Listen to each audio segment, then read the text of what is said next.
programa não é recomendado para menores de 16 anos, por conter relatos e histórias com fortes descrições paranormais.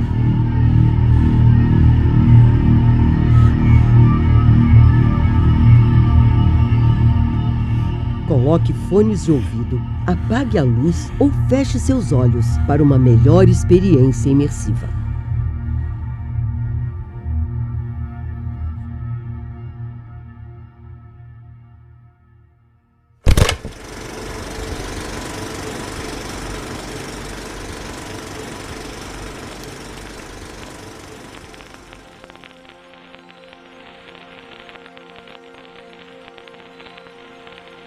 Aqui é Levi Palomo, começando o episódio 35 do Assombração.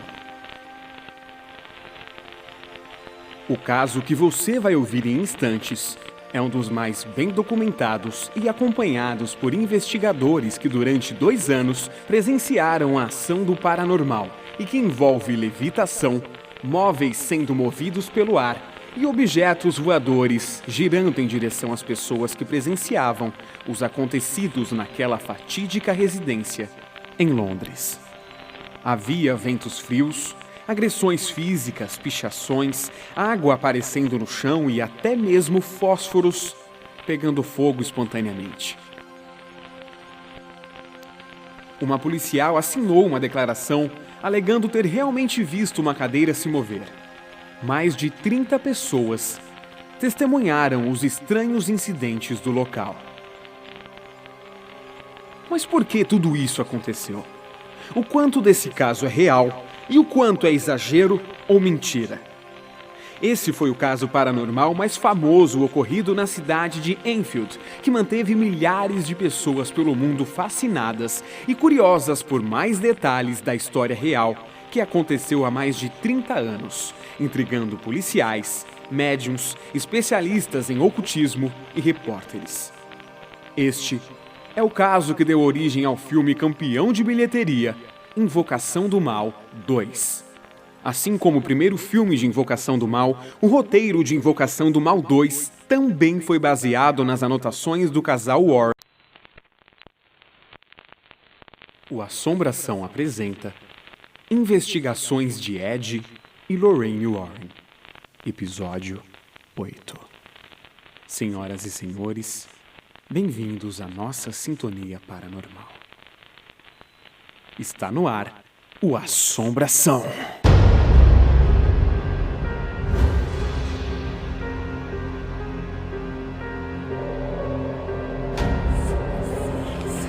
Histórias reais. Relatos, casos famosos, mistérios, espíritos, fantasmas, demônios, vultos. O que realmente é a assombração?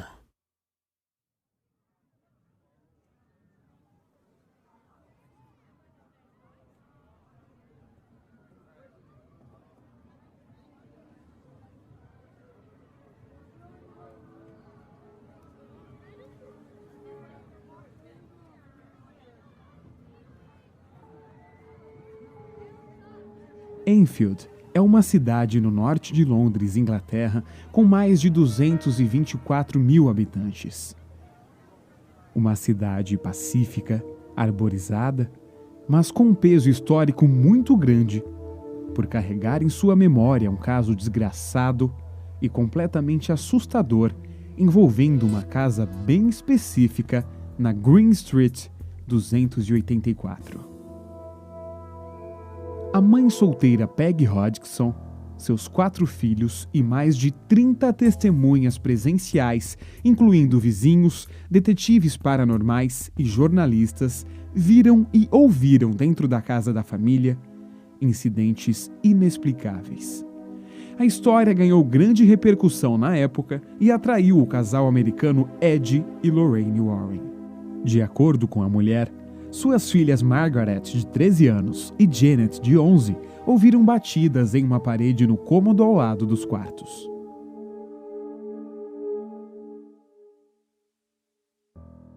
Tudo começou em agosto de 1977, quando Peggy Hodgson ligou para a polícia alegando sobre uma possível invasão em sua residência. Todos da casa estavam deitados quando as batidas começaram, então não faria sentido nenhum barulho acontecer de qualquer outra parte da casa. Logo, a polícia foi até a residência para procurar um possível invasor. Durante a averiguação, os policiais se surpreenderam com uma cadeira de balanço que fazia movimentos constantes para frente e para trás, sem a menor possibilidade de conseguir identificar o que causava esse balanço voluntário ou solitário da cadeira. No filme, tudo começa quando as irmãs Janet e Margaret brincam com um tabuleiro Ouija.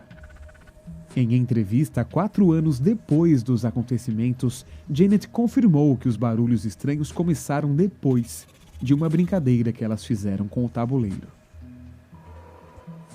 Depois, conversando com as filhas de Peggy, os policiais se surpreenderam ainda mais, quando elas contaram que também ouviram sons altos parecidos com gritos, móveis e brinquedos sendo revirados e itens arremessados para longe. Não demorou muito para que os principais jornais da Inglaterra ficassem interessados pelo caso peculiar em Enfield, e durante 18 meses, diversos jornalistas e testemunhas começaram a acompanhar de perto o decorrer da história. Até que fenômenos começaram a acontecer com as filhas de Peggy, Janet e Margaret. Uma voz rouca e masculina começou a ser ouvida quando as crianças estavam em algum dos cômodos da casa. A voz parecia sair de trás de Janet, que dizia que a voz vinha da parte de trás do seu pescoço. Até que logo a voz passou a sair da própria boca de Janet. Em um desses momentos, um investigador presenciou a voz rouca e masculina saindo da boca de Janet, uma garota de 11 anos, e começou a entrevistá-la, gravando tudo. A voz que saía da garota dizia se chamar Billy Wilkins e ter morrido por conta de uma hemorragia naquela casa. Morri em uma cadeira que ficava em um canto do andar de baixo, afirmou. Quando o investigador perguntou por que Janet não podia vê-lo, a voz respondeu: "Sou invisível, porque sou um Ghost, a palavra fantasma em inglês soletrada." Muitos acreditavam que Janet sofria de síndrome de Tourette, que é um transtorno neuropsiquiátrico que pode se caracterizar por tiques vocais esporádicos. Aos que duvidam da veracidade do caso, Janet era no mínimo muito bem informada. Ela não inventou a história de Billy Wilkins. O filho desse homem foi procurado e entrevistado pelo Daily Mail e ele realmente confirmou que seu pai morreu na sala de estar daquela residência em Enfield e a causa da morte foi de fato uma hemorragia cerebral. A voz gravada pelo investigador ainda pode ser ouvida em fitas de áudio até os dias de hoje. E é ela que você vai ouvir nos próximos segundos. O áudio a seguir foi gravado em Enfield, norte de Londres, na década de 70, vários anos após a morte de Bill Wilkins, o suposto espírito que tomou posse do corpo de Janet Hodgson. Right, that's good. Right. Shut up, very door. I'm 72 years old. I come from Durham Park graveyard, and I have right near the church where Rita lives. And all my friends come from there as well, and we all make okay. Whether you remember what happened to you when you died? Just before you died and just after you died? 2 years before I died, I went blind. Then I had an hemorrhage and I fell asleep and I died in a chair in the corner downstairs.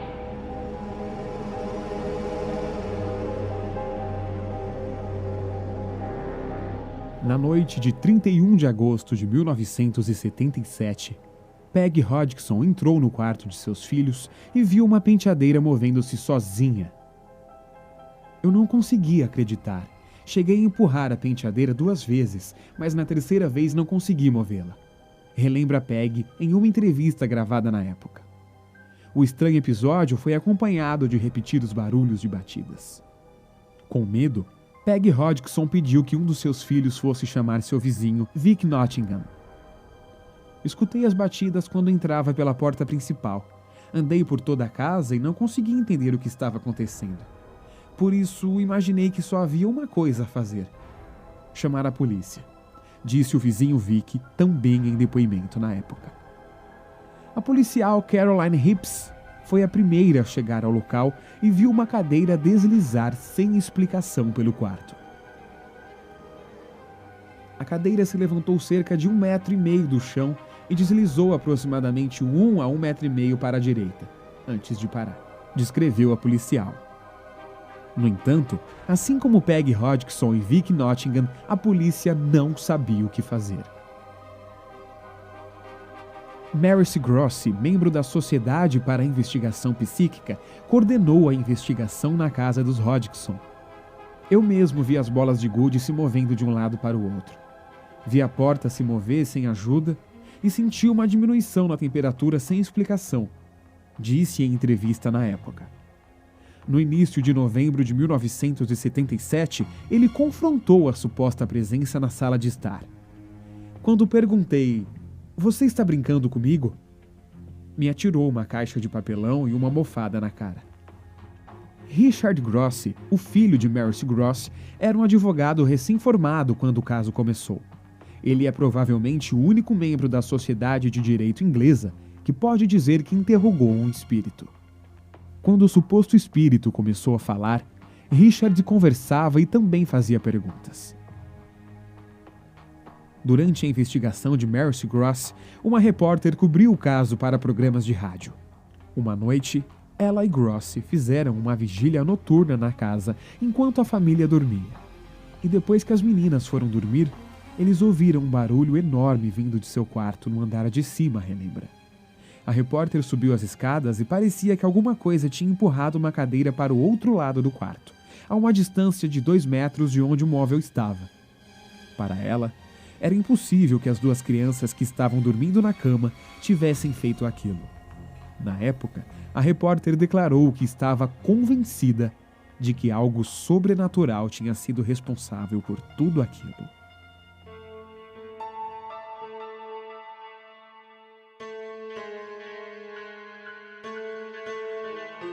No ano seguinte, 1978, o casal Ed e Lorraine Warren visitaram a casa e gravaram entrevistas com a mãe, as crianças e gravaram também imagens dos fenômenos sobrenaturais. Muitos acreditam que a família inventou tudo, usando truques básicos de mágica para conseguir uma casa nova e maior. Maurice Grossi, o investigador, chegou a ser criticado depois de dizer que acreditava que parte dos fenômenos era brincadeira das meninas, porque Janet chegou a ser pega na mentira em alguns vídeos, mas que havia elementos genuínos que indicavam uma presença sobrenatural.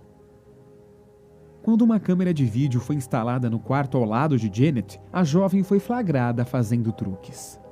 Pegou colheres e as dobrou com o auxílio de uma barra de ferro. Em outro momento, Maurice Grossi encontrou Janet batendo com a vassoura no teto com um gravador, de maneira que relatasse posteriormente que os barulhos foram registrados durante a noite. Com a descoberta, os pesquisadores obrigaram a família a retratar os feitos. Peggy Hodgson era uma mãe solteira com 4 filhos pequenos, mas a repórter não acredita que uma casa maior tenha sido a motivação para o caso ser uma farsa.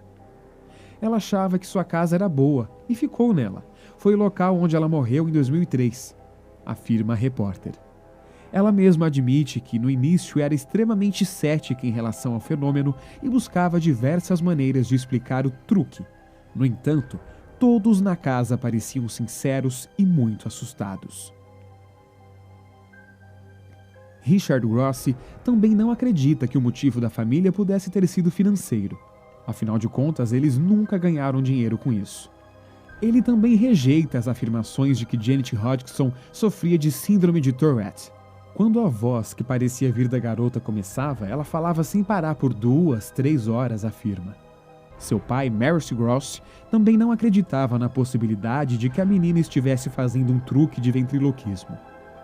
Manter esse tipo particular de voz por um período de tempo sem machucar as cordas vocais é absolutamente impossível, diz Maurice Grossi. Janet, por sua vez, mantinha uma atitude firme diante dos céticos. Não me importa o que pensem. Eu sei o que aconteceu e sei que foi real. As atividades paranormais que começaram em agosto de 1977 chegaram ao fim em 1979. Até hoje, não se sabe qual a explicação científica para o que ocorreu na casa da Green Street 284 em Enfield durante o verão de 1977.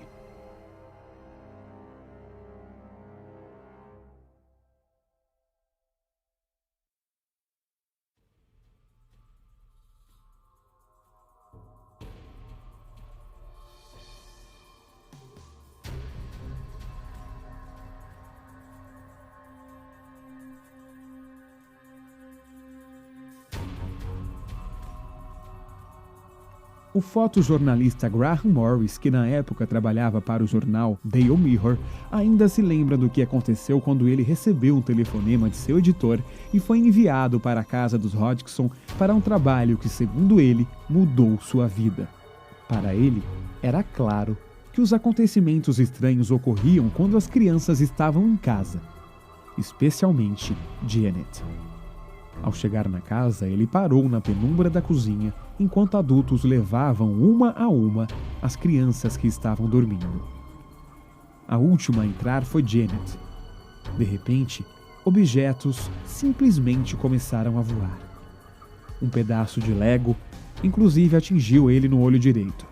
Até hoje, Graham Morris se diz convencido de que os objetos da cozinha não foram atirados nem levantados por ninguém. Ele diz ter se posicionado na esquina do cômodo para ter uma visão clara de todas as pessoas que estavam ali.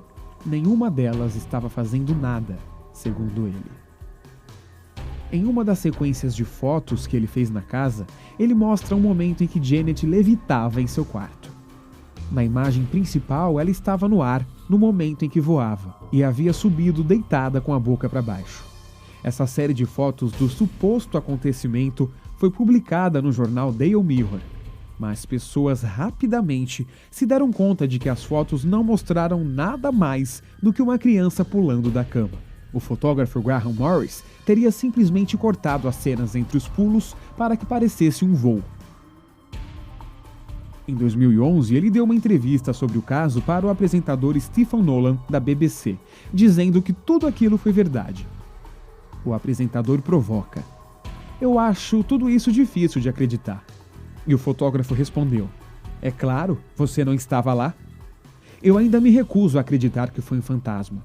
Acho que é algo que não entendemos ainda, como um dia foi a gravidade ou o magnetismo", disse Graham Morris ao apresentador Stephen Nolan.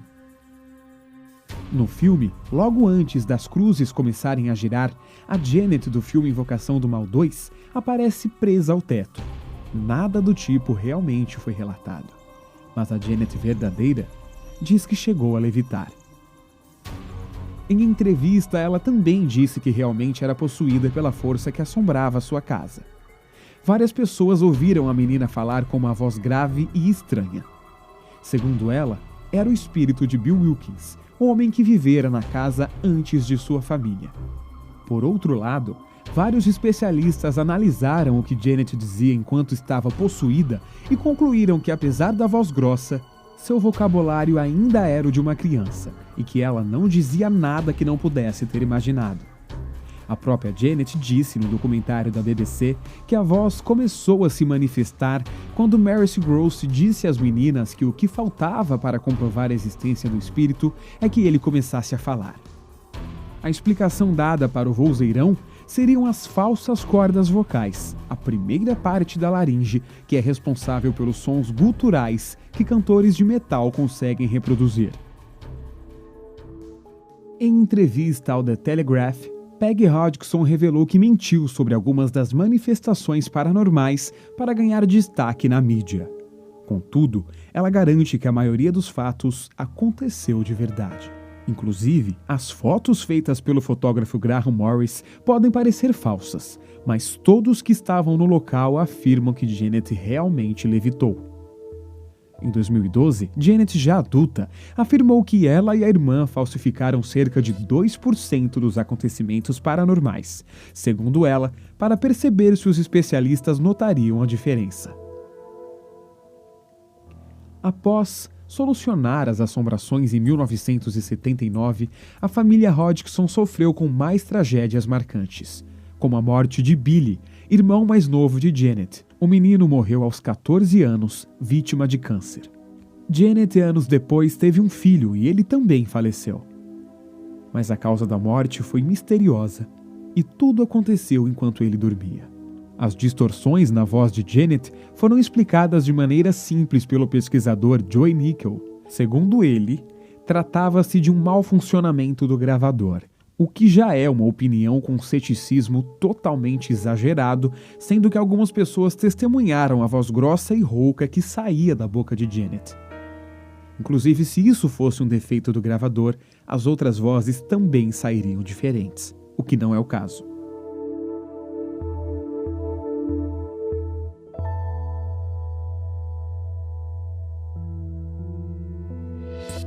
E se você aguentou assistir o filme até o final, deve saber que é preciso saber o nome do demônio para derrotá-lo.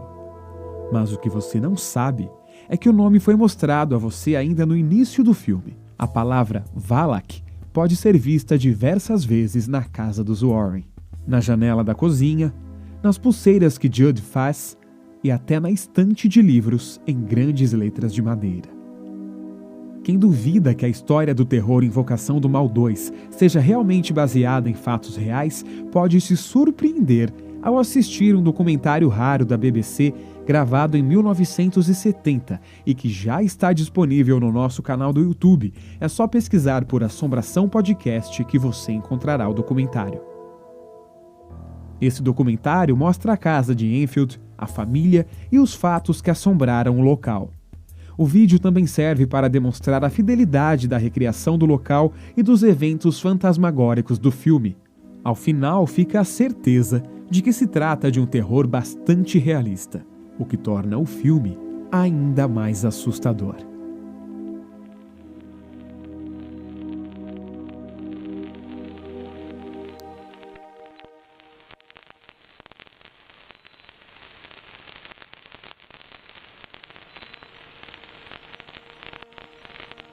E no próximo episódio da série Investigações de Ed e Lorraine Warren, relatos, momentos e detalhes importantes do filme que estreia dia 3 de junho, Invocação do Mal 3. Caso você não assista ao filme a tempo antes de ouvir o episódio, eu recomendo que você não escute o episódio sem ver o filme primeiro, porque spoilers irão acontecer. Se você gostou deste episódio, compartilhe com os seus amigos nas suas redes sociais, usando sempre a hashtag Assombração. Diretamente dos nossos estúdios em Santo André, São Paulo, Levi Palomo, desligando.